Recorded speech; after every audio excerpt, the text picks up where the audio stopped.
They were together constantly. They were involved in each other's lives in all kinds of ways. I think that they were brothers in arms.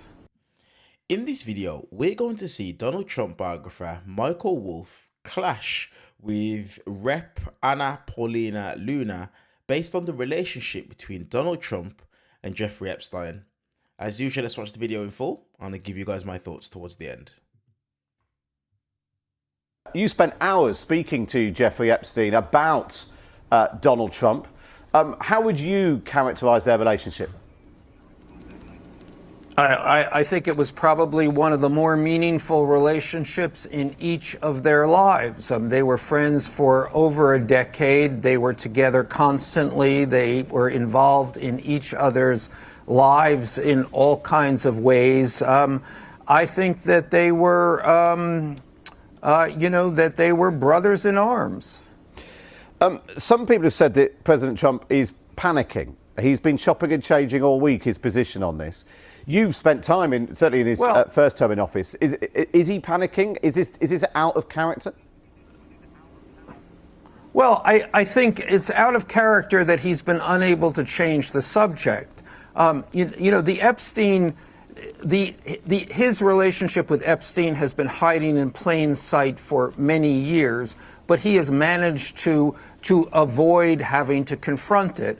And suddenly, and I don't think he was prepared for this, and the irony is that this is brought on by his own supporters, suddenly it's front and center and won't go away.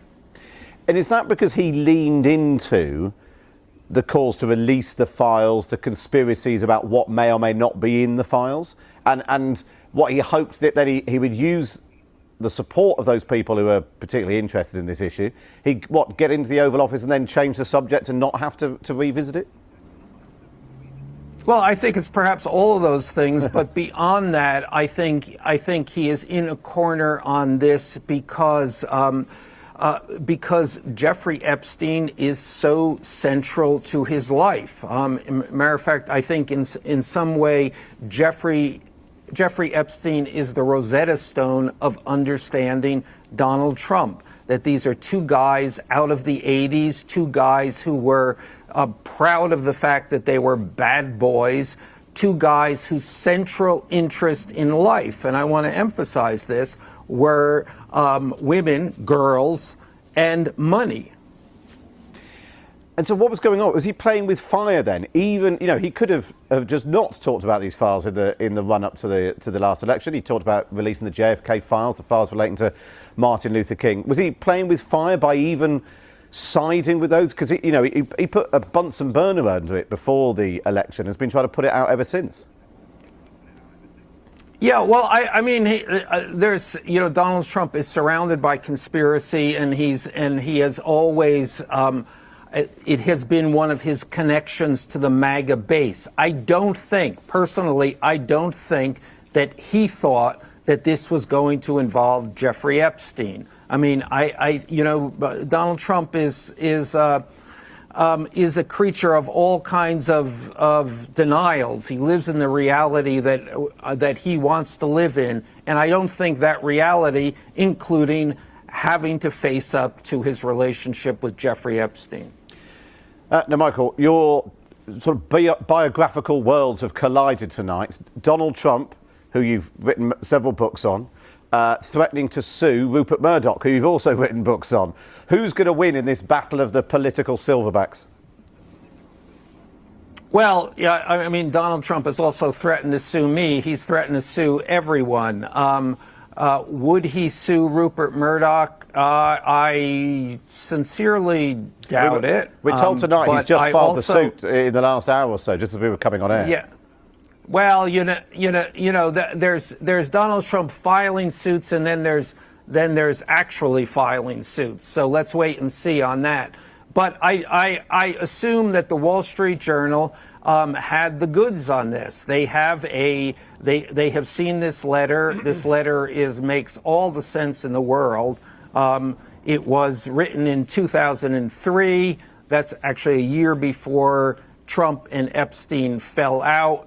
it addresses their interests. As I say, their interests were in women and girls, and this kind of, he refers to their secrets. And I think that they did live a kind of open secret life, which is to say a life that defied standards of respectability.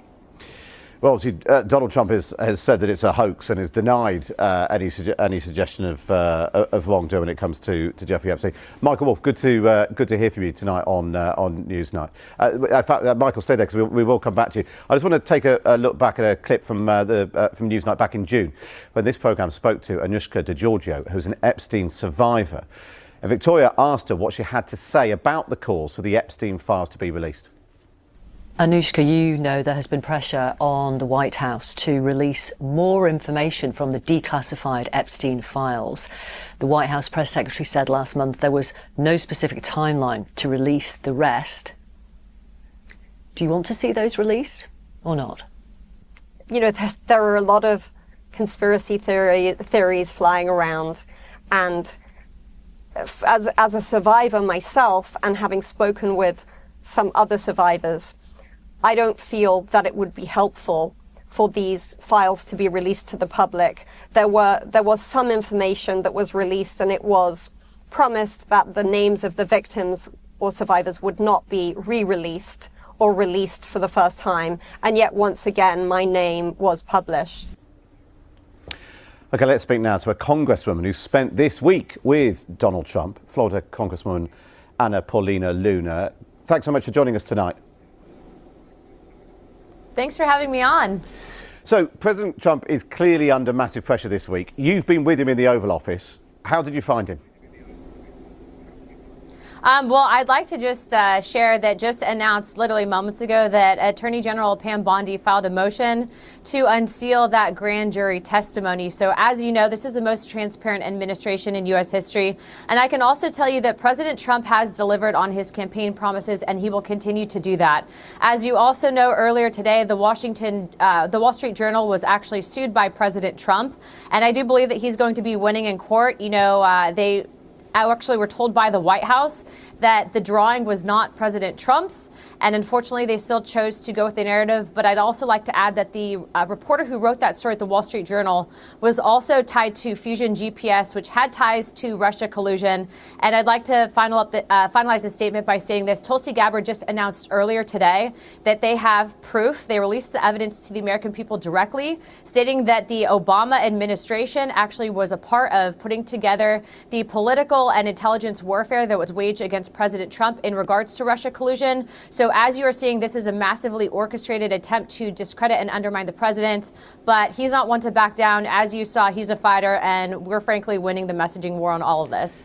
I mean, there's an awful lot there. Let's work our way through some of it. You're saying this is all the media and Yeah, the Democrats. He's been lashing out at his own people, blaming what he called stupid Republicans. This has split the party. 79% of Americans want the government to release all the documents it has, including 75% of Republicans. He's angered his own side on this, hasn't he? Well, I can tell you that I was actually one of the only Republicans in the House of Representatives that earlier this year started requesting a full release of the Jeffrey Epstein files. As you know, I'm the chairwoman of the Declassification Task Force on Federal Secrets. And I can also tell you that I was applying pressure on our Attorney General. And what I found is that at the Department of Justice, there was a lot of people that were there that were holdovers and bureaucrats that were not passing information. In February, I was actually made aware of a whistleblower who had alleged that at the FBI, destruction of evidence had occurred pertaining to information ranging from everything allegedly from Russiagate to the Jeffrey Epstein files. And this had actually started under the former deputy director of the FBI, Paul Bates, under Biden's administration. And so, look, the United States is one of the greatest countries in the world, but ultimately it's up to us in Congress, up to the American people to hold our elected officials responsible, and then also to ensure that we're going after public corruption. And you're seeing this happen right now. When President Trump made his statement stating that this was a hoax and that there was ties to essentially the deep state on this, he was not inaccurate in that. And frankly, there were a lot of people that were willing to say that the president was trying to cover up something when in actuality, behind the scenes, we are flushing a lot of this investigation out. And so what I can tell you is that President Trump was in good spirits this week. But Go ahead. he has been all over the place on this. He said that the Epstein files, he was going to release them, then they were sitting on someone's desk, then that they didn't exist, then this week they were boring. Now he's talking about releasing some of the court papers, but that's not the whole files, is it? Well, what I can tell you is you actually conflated his statements with the Attorney General's as well. And so the Attorney General had actually been the his one that, administration in has my been all over opinion, the place on this. got He's the involved in the president. He appointed her. semantics. But what I can tell you is what I have advised this administration to do is to treat this the way that we treated the John F. Kennedy files and a full transparency to the American people, and to put all the files directly on the National Archives for the American people to go through the evidence on.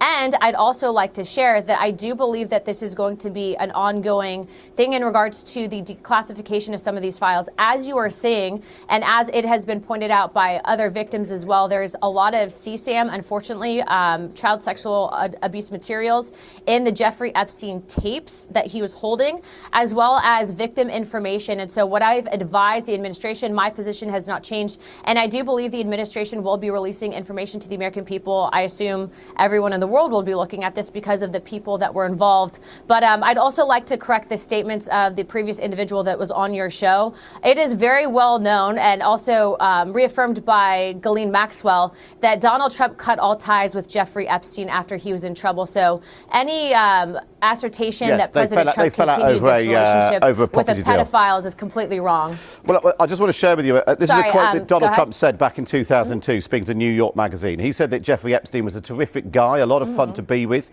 It is even said that he likes beautiful women as much as I do, and many of them are on the younger side. That must make you, at the very least, must make you uncomfortable.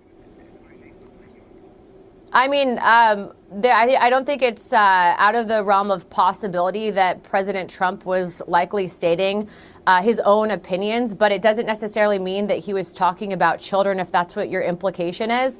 And I'd like to go a step further in that, you know, why is it that the BBC and the media is not focusing on people like Bill Clinton that were hanging out with Jeffrey Epstein? I mean, do you really think that the Biden administration that literally hated Donald Trump's guts was going to sit on information potentially implicating him with a child molester and not release it? I think any implication of that is just pretty egregious. To be fair, that wasn't an implication that I was making. Paulina Luna, Congresswoman, thanks so much for joining us on Newsnight tonight. I appreciate your time. Michael Wolff was listening into that. Michael, what do you make of what you've just heard? He's not panicking. Is all fine? He's in good spirits. Yeah, well, that congresswoman is just a West Wing puppet, and I think you can tell that they are in full denial mode, pushing out their surrogates to not address any of the issues here, and I think it is an indication of panic. They haven't figured out how to deal with this story. This is a train coming at them, and it's coming at them very quickly at this. So you're gonna have to bear with me, guys. I've been a bit unwell. I've got a bit of a sore throat, especially when I talk every single day on these videos. But look, Donald Trump's biographer, Matt Wolff, he really spoke on some points that I really think you're only trying to avoid those talking points and bury your head in the sand if you're trying to run cover for Donald Trump, like Rep. Paulina Luna, for example. Obviously, she's been to the White House. She's been briefed on going out, speaking and running cover for Donald Trump. I just don't understand, like, where it is that the world is at today. Where are we at that an administration are going to knowingly and willingly run cover for a sexual predator simply because of the fact that he is the president of the United States? That is something that is really quite wild to me. And I'm struggling to wrap my head around. Look, I'm just going to give you guys just a few pointers that make it clear as day that Donald Trump is obviously wrapped up in this Jeffrey Epstein saga. I'm going to make it clear as day. First and foremost, we've already seen, as of today, we've seen some information come out that Donald Trump's name was mentioned multiple times in the Justice Department's Epstein files. Supposedly, allegedly, I should say, AG Pam Bondi briefed Trump in May that his name appeared more than once in the documents. Now, he was also informed personally by Pam Bondi and Todd Blanche as well that his name is all over the Epstein files multiple times as well. Jeffrey Epstein himself described Donald Trump as a close friend on recordings and claimed they spent time together. There's so much information that really does link Donald Trump back to this Jeffrey Epstein saga. And I just cannot believe the way the Republican Party are trying to run cover for Donald Trump. They are doing everything possible, bending themselves into pretzels to try and defend and cover up for this man. But the ultimate reality is he's messed up and he's being caught out. That's just the reality. He's messed up and he's being caught out, and he literally needs to be held accountable. But we are seeing Republicans bend themselves into pretzels, do the best that it is that they can to defend the wrongdoing of Donald Trump. This is crazy. But what Donald Trump and Republicans and MAGA have to understand is this is not going away. People are not allowing this to go away. And I hope and I pray that MAGA continues to be torn apart simply because of the fact that if Donald Trump has been sitting on this and known this for years, he needs to be held accountable. But not just Donald Trump. If there's Democrats that are on that list that have done wrongdoing, they need to be held accountable. But it's just ironic, like you heard Matt Wolff say, Donald Trump and Jeffrey Epstein are a massive part of each other's lives. Whenever you hear Jeffrey Epstein's name, Donald Trump's name links just behind as well. So it's very, very important that these guys are held accountable.